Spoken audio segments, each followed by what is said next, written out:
I'm gonna be talking about some anime that changed me as a person. Um, I have a list of five, and basically, I'm just gonna go through these five anime and basically show you or tell you why they changed me in some sort of way. Fictional media has a big impact on individuals, especially in the growing ages. Most of these are selected when I was a teenager or a child, basically. So yeah, I mean, I'm just gonna start with the first show that changed me as an individual. And the show was Q, the volleyball show. Yep. Listen, before anyone judges me too, all my shows are normie, or all my shows are not. I'm not gonna say normie, but all my shows are. Um, they're not no elitist picks. There's not no out of the ordinary picks. They're pretty standard, bog standard answers, to be honest with you. And the reason Q is number five, like the lowest impact on me out of the five, is this is basically what I was doing for like 2 to 3 years in high school. Every day I was just fucking playing volleyball outside and shit, pretending I was one of the members on the team. Um, it was the first sport anime that I committed to. I started my first one was Kuroko no Basket, and to be honest with you, that shit pissed me the fuck off. It pissed me the fuck off. I can't be watching people taking half court shots in high school. It's swishing and everyone have these stupid abilities. Haikyuu had this realistic feel to it, maybe not completely real, but it felt like kind of more of a real show. And on top of that, it teaches you a lot of things. It teaches you stuff like talent is nothing without the hard work. Stuff. It's just basic stuff that most shonens would teach you, but for some reason in Haikyuu it hit for me. All right, and I started becoming a volleyball fan and liking volleyball because of this show, and that's just the truth. All right. So it's not a profound answer, or it didn't really, fucking change who I am as a full individual. But, it did form the formative years of my life and teach me valuable lessons. And it was the first sports anime I watched. It opened my eyes to a whole different world. Okay. And it honestly might be the only sport anime I like, to be honest with you, even today. I mean, to be honest, I haven't watched like Hajime no Ippo, so people in that camp, I know it's goated. I just haven't got around to it yet because I just I don't know. I feel like I need to be in a mind state or a mindset, but it is probably my favorite sports anime. So that's just the number five option. Number four is Attack on Titan.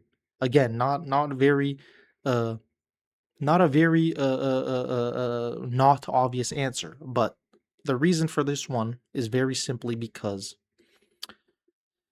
alongside Death Note, of course, but I don't want to put like 18 shows in the fucking list, so I'm just gonna just break it down to Attack on Titan. I'll put in brackets Death Note too, but this show basically opened my eyes to the world. I'll be honest with you. Season one and then season two afterwards as well opened my eyes to the world when I was a young teen. I think I was like early age as fuck. I might have been 13 or something. I don't remember, but this show opened my eyes. I mean, before I was Naruto, One Piece, Dragon Ball. That's it. I'm just gonna watch my shit because I grew up on them. Um, but Attack on Titan came into my life and fucking stirred shit around. It showed me a new side to anime, even though it's not so incredibly. It's just a different side. I don't know how to explain it other than it opens your eyes to be able to explore deeper.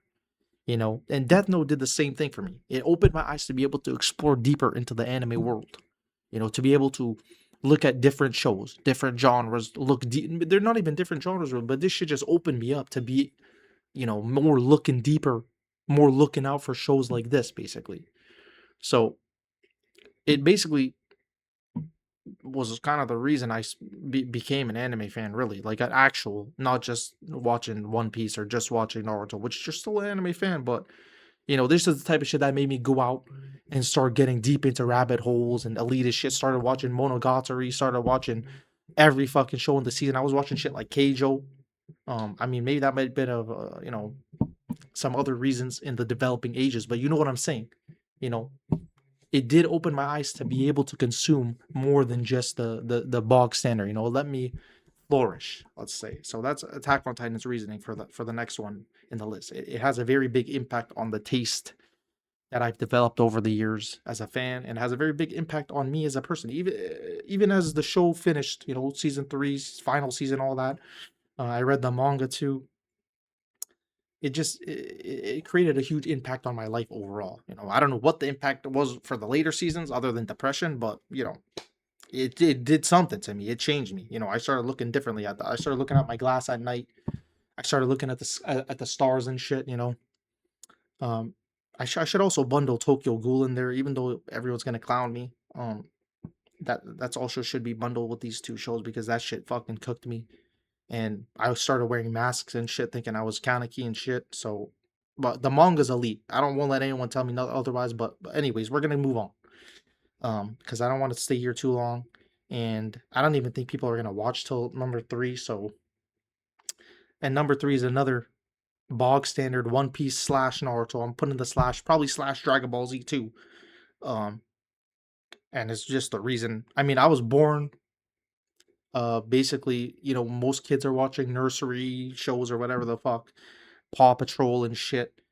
But me, I was out there watching One Piece, Four Kids, Naruto, and Dragon Ball, and that's because my older brother put me on game from the womb. So, I had SpongeBob on the left and Naruto on the right. You know what I'm saying? I mean, even today, my favorite fights in any anime ever come from Naruto. Because simply speaking, this new animation style is great. Even One Piece is adopting these fucking big explosions and block shits and fucking, fucking everything in the world. But, for me, honestly, I don't even like that type of animation. I know everyone's gonna come at me sideways, but I don't know. I don't like that exotic animation style for fights. I like how Naruto does it.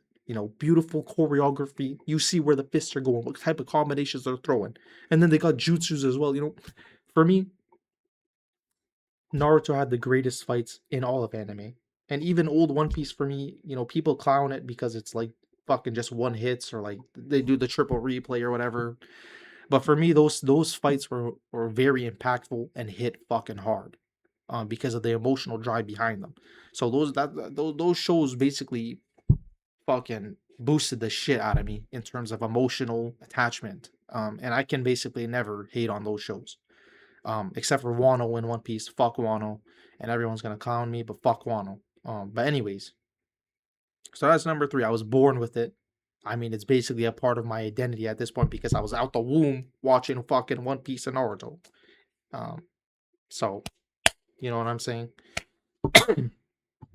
Number two though is gonna be Anohana, and I don't even know if people still remember Anohana, but this is the first show that let's just, I don't want to get into specifics, but let's just call it waterfalls. To be honest with you, I've never felt that sad in my life probably. I mean, I have, but that's a show that changed my outlook on anime as a whole as well. Like not just and just shows in general, like there's more to it, there's for anime it's not just, kid shit, it's not just fighting, it's not just, there's sad stories that can come out, things that can bring out emotions in you, things that can make you feel things you never thought you'd feel. And Anohana just, fried the shit out of me. And actually, that shit caused a rabbit hole or I don't know what snowball effect where I just started seeking out the saddest shit I could find because I was chasing that feeling. I was chasing that feeling for a very long time. And I'm pretty sure I found some pretty good ones that, hit the same notes, but there's the obvious ones, I think Angel Beats hits pretty hard for me. Your Lie in April, the box standard again, it's just but that's the show that started me off on the journey of finding sad shows in general or shows that have heartbreak or you know what I mean?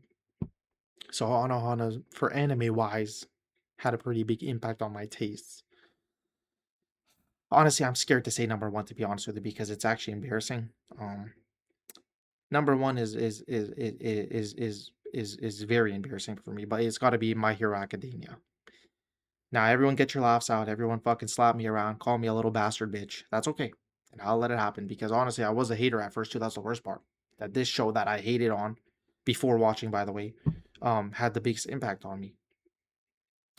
And to be honest with you, um, I felt shit that I thought I'd feel from shows like Vinland Saga. Vinland Saga season 2. The expectations I had going in, I was at a low point. I was trying to go into the show to honestly fucking give me something. I was grasping for straws, and that show gave me nothing. It did not that it gave me nothing. I understood, but I just didn't feel what I thought I would feel. Like how everyone was telling me. They were telling me this shit changed my life and shit. I was waiting for it to change mine too, but for some reason it's selective with the lives it changes. So yeah, My Hero, I went in with zero expectations. Actually, I was ready to hate. I was ready to hate, and episode 2 or 3, well, you too can become a hero. Shit made my voice, go up and down. I was at a very low point when I watched that show, and just seeing this kid, defenseless kid, no quirk, never giving up. Honestly, I was brought to tears. I'm about to cry now. You know what I'm saying? I'm about to cry. My voice is getting shaky. Uh, at that low point, the thing I needed most was basically what Deku needed most. The shit that was being said, and the underlying message of not giving up. Go no matter what. Um, it's just what it is. The show, I can't even describe the feelings I had. Even at the very last season. The strength and weakness, the stuff that Deku teaches you as a person. You know, it's just even the fact that people could say he got lucky that All Might gifted him all for or one for all. You know, it's that he acted on the gift. Even though he got the gift, talent without work is nothing. Yet again, um, and the fact that he never gave up despite his body breaking, exploding, fucking everything going wrong, not fully believing in himself, but continuing to push forward. He never gave up. That message of never give up brought life to me. It stepped me out of my low point somehow from this type of show. I did not expect it at all. And it made me start, going for things more, to be honest with you. Start doing more. It got me out of a slump that I never thought I'd get out of, which is a shock, especially because of the relationship I had with the show before. So, for me personally, which I know a lot of people won't align with, and that's okay. People are probably gonna clown for that, if they even see this, if they even made it this far. But it definitely had a very strong impact on me, and I definitely needed. It was like God's gift that I watched that show at the time that I watched it. Because if I had watched it earlier in life, I don't think it would have done anything for me. Because I had the same notes a bit from Naruto or One Piece or something. But for some reason, at my dark times, My Hero came in, and it gave me the little push I needed. So